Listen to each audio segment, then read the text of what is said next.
Friends, welcome to my channel. ఈ పొద్దు అయితే నేను క్యారమిల్ పుడింగ్ చేస్తానండి యూట్యూబ్లో చూసి. అది చాలా రోజులు తినాలనిపించిందండి, అయినా ఈ పొద్దు ట్రై చేస్తానండి.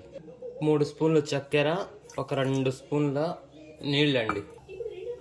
ప్యాను బాగా కూల్ పెట్టుకొని చక్కెర వేసుకోవాలండి. హీట్ అయిపోతే తొందరగా మాడిపోతుంది, కలర్ రాదు, మాడి వాసన వచ్చేస్తుందండి. సో చూడండి. సో ఫ్రెండ్స్, క్యారమిల్క్ అయితే రెడీ. ఇట్ట బౌల్లో వేసి పెట్టుకోవాలండి. 2 గుడ్లండి బాగా మెల్ట్ చేసుకోవాలి. ఒక 3 స్పూన్ల sugar, 1 cup full cream milk అండి. చక్కెర అంతా బాగా కరిగేలా కలుపుకోవాలి. 1 స్పూన్ కస్టర్డ్ పౌడర్ బాగా మెల్ట్ చేసినామండి. దీంట్లో వేసుకుని వేద్దాం. ఇంకా ఒక అర్ధగంట అయితే పెట్టేద్దామండి, ఉడకద్దు బాగా. సో రెడీ అండి. సో అయితే రెడీ అండి. ఇంత జెల్లీగా వచ్చిందో, నిజం టేస్ట్ అండి.